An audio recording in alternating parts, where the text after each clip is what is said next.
Hello, Jacksonville. Well, it is good to be in Jacksonville. Good to be back. How y'all doing today? You look good. Thank you. I want to thank Jacksonville Port Authority Chairman Joe York. Give him a big round of applause.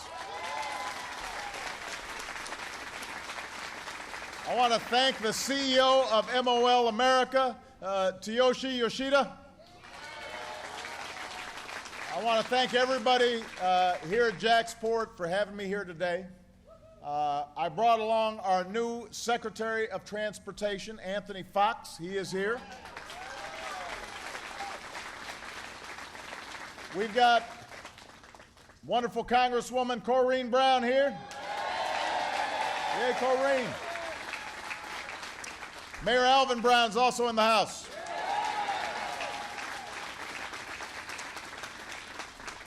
And I would like to recognize the folks from the port and TRAPAC for showing me the cranes you've got back at the terminal.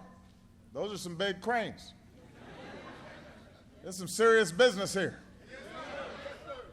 And, you know, just watching what was going on down here and knowing what's possible is a reminder of all the potential that we've got in this country to put folks to work, to rebuild America, to make sure that everybody's got a fair shot.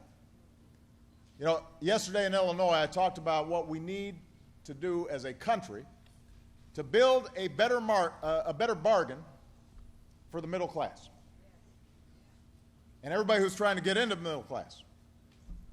A strategy that we've got to pursue together to make sure that everybody who works hard has a chance to get ahead in this 21st century economy. Because for decades, a growing middle class was the engine of our prosperity. It's what made us great. If you worked hard, you knew your work was going to be rewarded with fair wages, good benefits, the chance to buy a home, save for retirement, and most of all, the chance to pass down a better life to your kids. That's the American dream. But eventually, that engine of prosperity began to stall. You had technology that made some jobs obsolete. You had globalization, which meant some jobs got shipped overseas. Unions got weaker, in part because of some of the laws that we passed. And so, for most of the last decade, people were working harder and harder just to get by. And then you have a devastating recession because of what happened in the financial markets. And that cost millions of Americans their jobs and their homes and their savings. And what it did was lay bare for everybody to see the steady erosion of middle-class security that had been happening for almost a generation. Now, the good news is that after nearly 5 years since that financial crisis happened, thanks to the hard work and the resilience of the American people, America's fought back. So together we saved an auto industry. And I was told that the terminal I was at is one of the places where we're sending out more American cars than ever before, all around the world.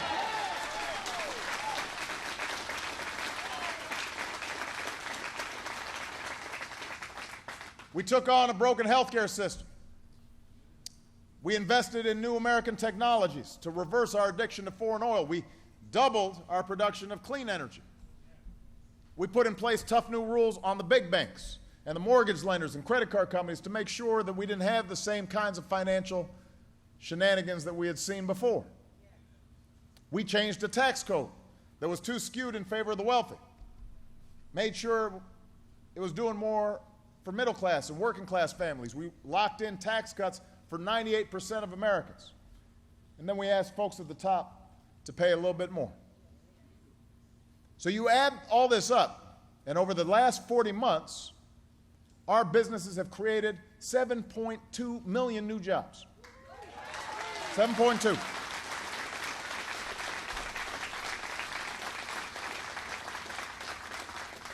And this year, we're off to our strongest private sector job growth since 1999. Strongest job growth in over a decade. So today, we sell more products made in America to the rest of the world than ever before. Our exports have surged. We produce more natural gas than any country on earth. We're about to produce more of our own oil than we buy from overseas. That's the first time that's happened in nearly 20 years.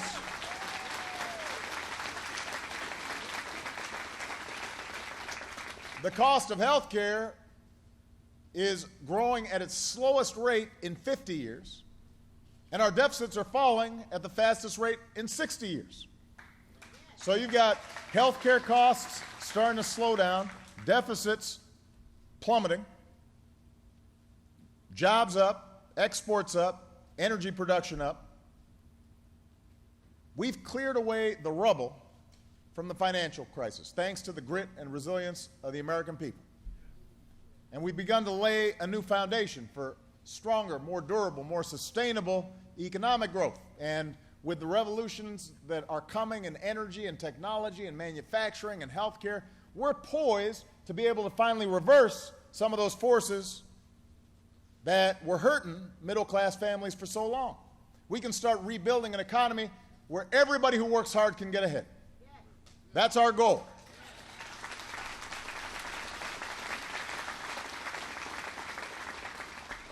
But I'm here to tell you today what you already know. We're not there yet. In a lot of ways, those trends that have been building for decades, this winner-take-all economy where a few folks are doing better and better and better at the top, and everybody else is just treading water, those trends have been made worse by the recession. And reversing those trends should be Washington's highest priority. It's my highest priority. Unfortunately, over the past couple of years in particular, Washington hasn't just ignored the problem. A lot of times it's made things worse. And, sometimes when you're on the outside, you look and it just sounds like a bunch of noise, and you don't know what's going on between Democrats and Republicans. And, my attitude is that we're all Americans first, and no party has a monopoly on good ideas. And I think there are a number of Republicans out there who mean well, although they're not always willing to say so, because they might get in trouble. But right now, we've seen a group of Republicans in the House in particular who suggest they wouldn't vote to pay the very bills that Congress has already racked up. That harmed our recovery back in 2011. It would severely harm it again. It could plunge us back into financial crisis. Over the last 6 months, the gridlock's gotten worse. There are a number of Republican senators who are trying to get things done. They passed a strong immigration bill that economists say will boost our economy by more than $1 trillion. But so far, we haven't been able to get the House Republicans to give it a vote. And if you ask some of these same folks about how they'd strengthen the middle class, they'll tell you, well, out-of-control government spending is the problem. Despite the fact that as a share of the economy, we have cut the deficit by nearly half since I took office. Or they'll say, Obamacare is the problem. The problem is that we're trying to give health insurance to millions of Americans who don't have it. Now, I got to tell you,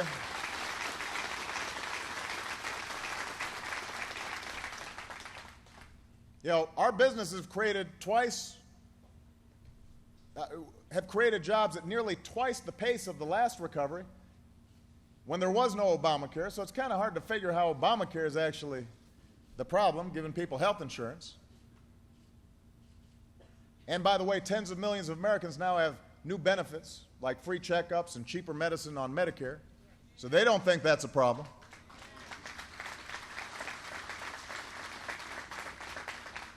The point is, with an endless distraction of political posturing and phony scandals and Lord knows what, Washington keeps taking its eye off the ball. And that needs to stop. We've got to stop with the short-term thinking. We've got to stop with the outdated debates. That's not what the moment requires. A focus on the core economic issues that matter to you, that matter to middle-class Americans, all those who are trying to get in the middle class. That's what this moment requires. We've got to stay focused on how do we build an economy that works for everybody. That's my focus.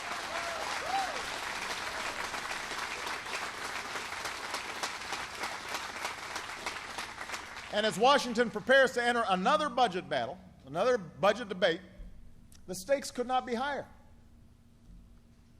At a time when we need to make investments to create jobs and strengthen the middle class and grow our economy, because we've got competition coming from all around the world. You know, we've got some of the House Republicans, who put forward a budget that does just the opposite. They're pushing bills that would cut education, cut science, cut research, prevent us from meeting these priorities. We should be doubling down on American clean energy technology. They're creating jobs, lowering dangerous carbon pollution, but they want to protect taxpayer giveaways to big oil companies. Let other countries win the race for the jobs of the future. That doesn't make sense. Instead of helping hardworking students afford the college degree that the jobs of tomorrow increasingly demand, they want to slash funding for the very grants that help students make their tuition payments. Instead of giving more families the security of decent health care, they want to let insurance companies reinstate lifetime dollar limits and drop millions of people from their plans. And if we don't make the necessary investments to ensure that America's a magnet for good jobs, investments in education, manufacturing, research, and transportation and information networks, we're just waving the white flag of surrender to other countries as they forge ahead in this global economy. That kind of attitude is saying there's nothing we can do to help middle-class families compete and win and grow. And that's a bad bargain for the middle class. So that's why I came down to Jacksonville today. I want you involved in this debate and remind Washington what's at stake. And over the next several weeks in cities and towns just like this one, I'm going to lay out my ideas for how we build on the cornerstones of what it means to be middle class in America, what it takes to work your way into the middle class in America, and what we can do to help families. Not help special interests, but help families. That's what we need. And by the way, Jacksonville, what we need isn't a 3-month plan or even a 3-year plan. We've got to have a long-term plan based on steady, persistent effort to reverse the forces that are conspiring against middle-class families. That's what I'm pushing for. And like I said, I think that there are Democrats and Republicans who understand what's at stake. And I'm going to welcome ideas from anybody across the political spectrum. But I'm not going to let gridlock or inaction or indifference to the plight of families get in the way of this country. So where I can act on my own, I'm going to act on my own. I won't wait for Congress.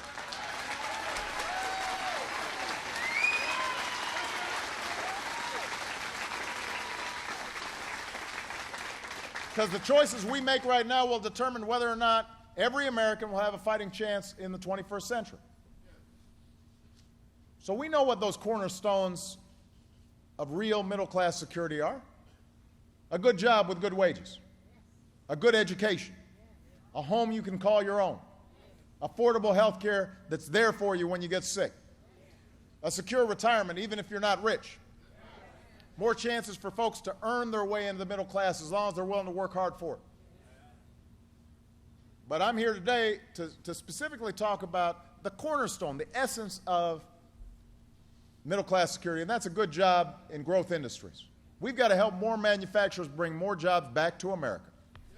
We've got to keep creating good jobs in manufacturing. We've got to create good jobs in wind and solar energy. We've got to tap into this natural gas revolution that's bringing energy costs down in this country, which means manufacturers now want to locate here because they're thinking that we've got durable, reliable supplies of energy. We've got to create more jobs today doing what you're doing right here at Jacksport, and that's building this country's future.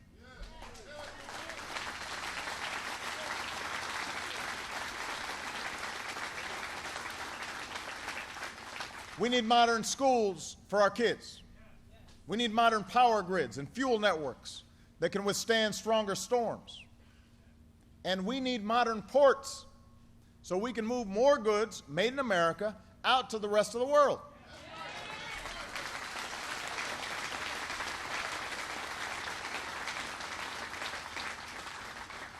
If you want to create jobs right now, but also jobs that will have impacts for years, here's the way to do it. We know strong infrastructure is a key ingredient to a thriving economy. That's how the United States became the best place in the world to do business. Unfortunately, over the past 2 years, too many folks in Washington have been cutting these investments. The world can't wait for Congress to get its act together. So let me give you an example. Many of you are familiar with this. In a couple of years, new supertankers are going to start coming through the Panama Canal. Those supertankers can hold 3 times the amount of cargo. We want those supertankers coming here to Jacksonville.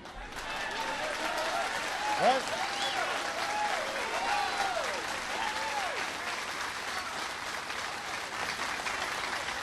If we got more supertankers coming here, that means more jobs at the terminals. That means more warehouses in the surrounding area. That means more contractors are getting jobs setting up those warehouses. That means they got more money to spend at the restaurant. That means the waitress has more money to spend to buy her iPod. It starts working for everybody. If we want our workers and businesses to compete, then our ports have to be ready to receive those supertankers. Otherwise, they'll go to Brazil or some other place. So that's why last year I acted without Congress, and I took executive action to speed up the permitting process that gets workers breaking ground on projects like this one.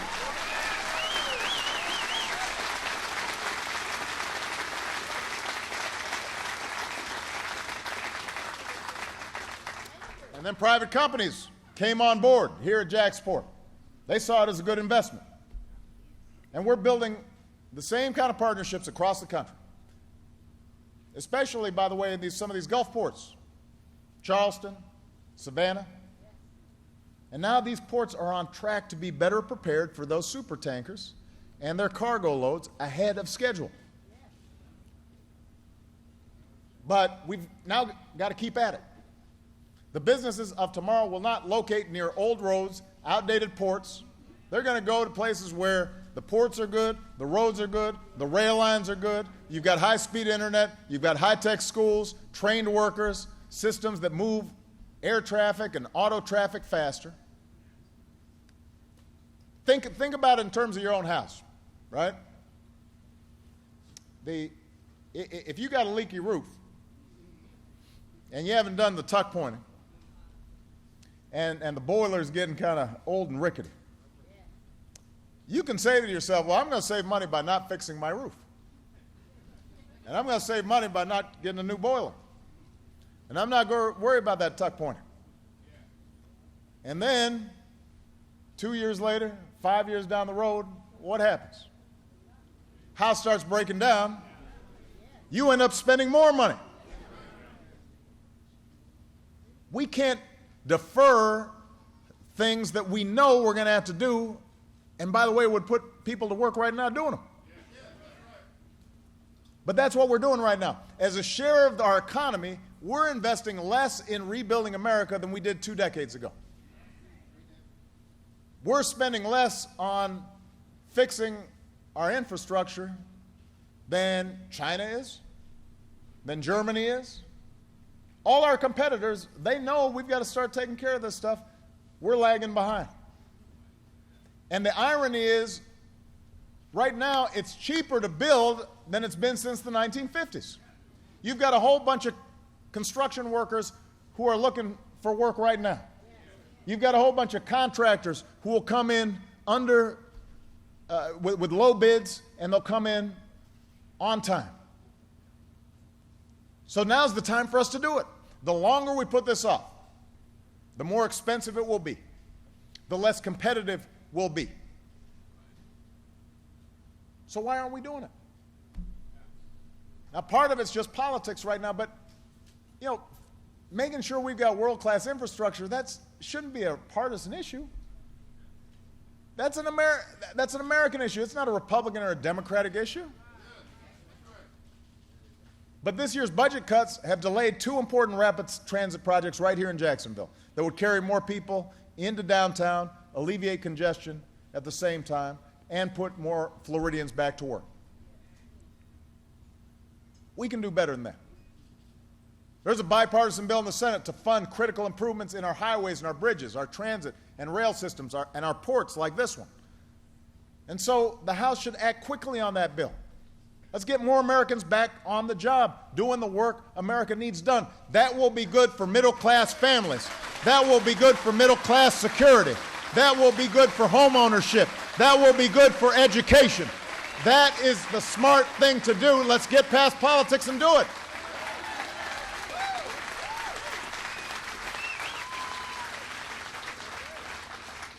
You know, I tell my Republican friends, this is not a partisan issue. The first Republican president's a guy from my home state. He was a pretty good president named Abraham Lincoln. He had a whole lot of things to worry about. That's right. Had a civil war. Probably the biggest crisis that this country ever experienced. And yet in the middle of that, he was still thinking about how do we build that transcontinental railroad? How are we going to widen our canals and our ports so that we can move products all around the country and eventually the world? How do we invest in land-grant colleges so that our workers are now skilled and can get those new jobs? We're going to invest in the National Science Foundation to make sure that we stay ahead of everybody else when it comes to technology. He made those investments. The first Republican president, he didn't say, well, that's not the job of government to help do that. He wouldn't have understood that kind of philosophy, because he understood there's some things we can only do together. And rebuilding our infrastructure is one of them. Creating more good jobs, a better bargain for the middle class, helping folks who are working to join the middle class, an economy that grows from the middle out. This isn't what I'm going to be focusing on for the next few months. This is what I'm going to be focusing on for all the days I've got left in my presidency. I've counted them. There are 1,266 days left. 1,266 days left.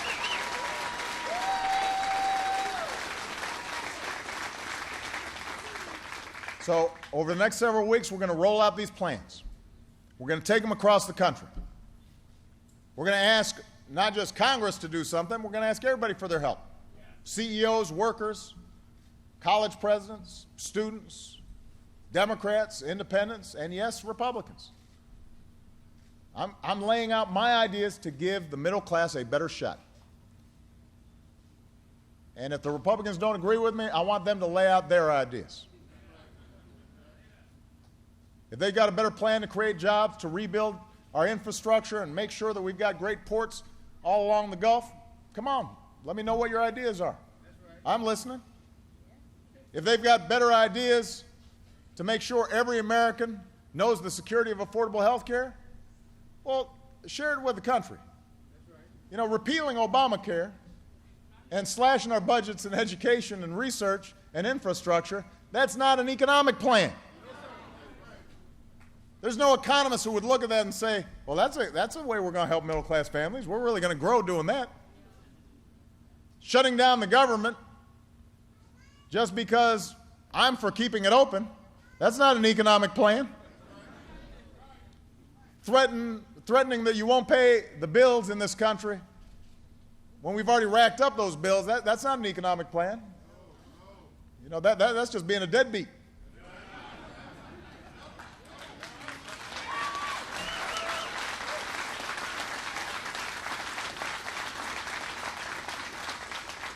So put out some plans. I don't claim to have a monopoly on every good idea.